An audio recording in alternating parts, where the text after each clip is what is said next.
2023년 10월 17일 화요일 안티오키아의 성 이냐시오 주교 순교자 기념일.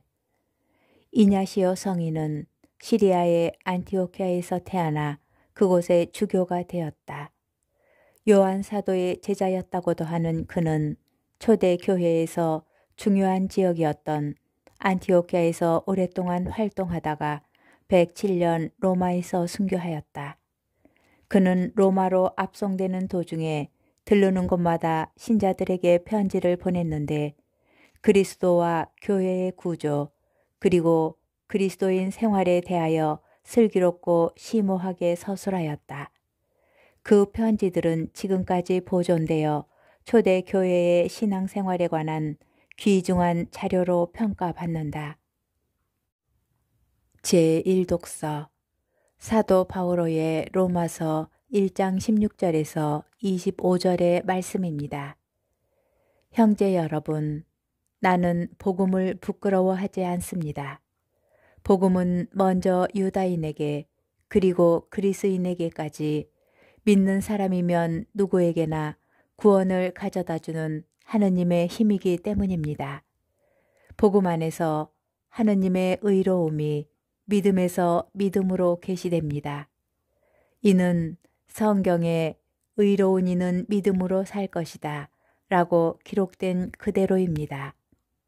불의로 진리를 억누르는 사람들의 모든 불경과 불의에 대한 하느님의 진노가 하늘에서부터 나타나고 있습니다. 하느님에 관하여 알 수 있는 것이 이미 그들에게 명백히 드러나 있기 때문입니다. 사실 하느님께서 그것을 그들에게 명백히 드러내 주셨습니다. 세상이 창조된 때부터 하느님의 보이지 않는 본성, 곧 그분의 영원한 힘과 신성을 조물을 통하여 알아보고 깨달을 수 있게 되었습니다. 따라서 그들은 변명할 수가 없습니다.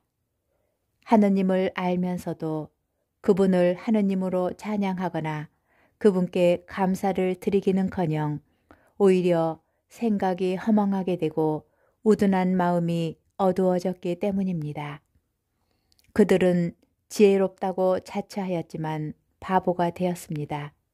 그리고 불멸하시는 하느님의 영광을 썩어 없어질 인간과 날짐승과 네발짐승과 길짐승 같은 형상으로 바꾸어 버렸습니다. 그리하여 하나님께서는 그들이 마음의 욕망으로 더럽혀지도록 내버려 두시어 그들이 스스로 자기들의 몸을 수치스럽게 만들도록 하셨습니다. 그들은 하느님의 진리를 거짓으로 바꾸어 버리고 창조주 대신에 피조물을 받들어 섬겼습니다. 창조주께서는 영원히 찬미 받으실 분이십니다. 아멘. 주님의 말씀입니다. 복음, 루카복음 11장 37절에서 41절의 말씀입니다.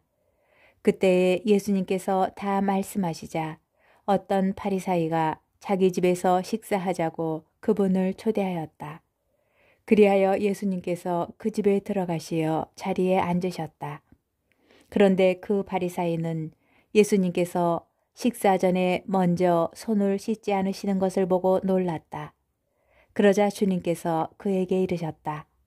정녕 너희 바리사이들은 잔과 접시의 겉은 깨끗이 하지만 너희의 속은 탐욕과 사악으로 가득하다.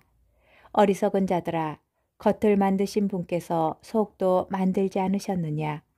속에 담긴 것으로 자선을 베풀어라. 그러면 모든 것이 깨끗해질 것이다. 주님의 말씀입니다. 오늘의 묵상. 오늘 복음은 예수님께서 한 바리사이를 꾸짖으시는 장면을 중점적으로 다룹니다. 예수님께서는 예루살렘으로 가시는 길에서 어떤 바리사이의 초대를 받고 그의 집을 방문하셨습니다. 예수님께서 다 말씀하시자 라는 표현은 예수님의 가르침이 끝나고 새로운 사건이 시작됨을 알려줍니다. 사건의 발단은 예수님께서 식사 전에 손을 씻지 않으셨다는 것입니다. 율법은 손 씻기를 규정으로 명시하지는 않지만 유다교 전통에서 중요한 관습 가운데 하나입니다. 손 씻기는 공동체 사이의 경계를 만들고 유지하는 표지이자 장치이기 때문입니다. 손을 씻는 관습을 벗어나는 행동은 손님을 초청한 주인에 대한 모욕이 될 수도 있습니다. 이런 이유로 바리사이는 손을 씻지 않는 예수님을 보고 놀라지 않을 수 없었던 것입니다. 바리사이의 반응에 예수님께서는 비판의 목소리를 높여 응답하십니다. 예수님의 눈에 바리사이들은 어리석은 자입니다. 그들은 손 씻기와 같은 제의적 정결에 관심을 쏟았지만 외적 행위를 내면의 상태와 일치시키지 못하였기 때문입니다. 바리사이들이 사용하는 잔과 접시는 깨끗할 수는 있지만 그들의 속은 탐욕과 악으로 가득합니다. 예수님께서는 그릇의 겉을 씻는 정결 예식을 강조하고 내면의 더러움을 감추려는 바리사이의 위선을 비판하십니다. 이제 그들에게 요구되는 것은 자선의 실천입니다. 가난한 이를 위한 자선 행위로 탐욕과 악을 씻고 하느님 앞에서 정결한 이로 새롭게 태어날 수 있을 것입니다. 오늘 복음은 율법 규정을 바라보는 우리의 관점을 되돌아보도록 요청합니다. 바리사이의 율법 이해와 적용은 우리에게 부정적 본보기가 됩니다. 우리는 율법 안에 담긴 하느님의 뜻을 찾을 수 있어야 합니다. 그 안에서 구원에 이르는 길을 발견할 수 있을 것입니다.